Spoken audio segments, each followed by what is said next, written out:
1919ನೇ ಹುಟ್ಟುಹಬ್ಬದ ಹಾರ್ದಿಕ ಶುಭಾಶಯಗಳು. ನನಗೆ 3 ತಿಂಗಳ ಅವಧಿಯನ್ನು ಕೊಟ್ಟಿ ನೋಡಿ.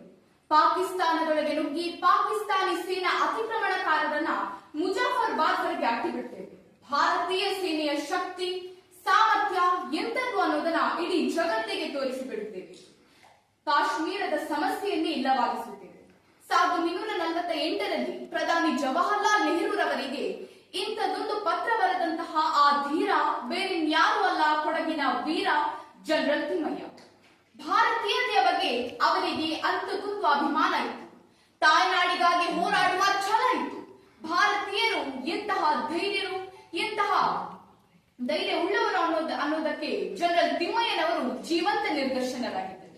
ಜನರಲ್ ತಿಮ್ಮಯ್ಯನವರು ನಮ್ಮ ಭಾರತೀಯ ಇತಿಹಾಸದಲ್ಲಿ ಆ ಒಂದು ಅಧ್ಯಯನವನ್ನ ಯಾವತ್ತಿಗೂ ಮಾಡುವುದಕ್ಕೆ ಸಾಧ್ಯನೇ ಇಲ್ಲ. ಜನರಲ್ ತಿಮ್ಮಯ್ಯನವರು ಭಾರತೀಯ ಭೂಸೇನೆಯ ದಂಡನಾಯಕರಾಗಿ ಸ್ವಾತಂತ್ರ್ಯ ನಂತರ ಕೈಗೊಂಡಂತಹ ಕಾರ್ಯಾಚರಣೆಗಳು ನಮ್ಮ ಭಾರತೀಯ ಇತಿಹಾಸದಲ್ಲಿ ಅಚ್ಚಳಿಯದೆ ಉಳಿದಿದೆ. ನಮ್ಮ ದೇಶ ಸ್ವಾತಂತ್ರ್ಯಗೊಂಡು ಆಂಗ್ಲರು ಈ ದೇಶವನ್ನ ಬಿಟ್ಟು ಹೇಳಿದ್ದಾರೆ.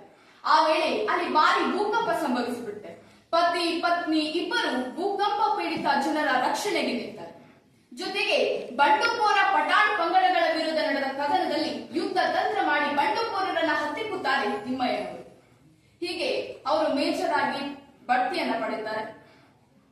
ಅದಾದ ನಂತರದಲ್ಲಿ 1943ರಲ್ಲಿ ತಾತ್ಕಾಲಿಕ ಲೆಫ್ಟಿನೆಂಟ್ ಆಗಿ 1953ರಲ್ಲಿ ಲೆಫ್ಟಿನೆಂಟ್ ಜನರಲ್ ಪದವಿ ಹುಟ್ಟುತ್ತಾರೆ. 1957ರಲ್ಲಿ ಭಾರತೀಯ ಭೂಸೇನೆಯ 6ನೇ ಮುಖ್ಯಸ್ಥರಾದಂತಹ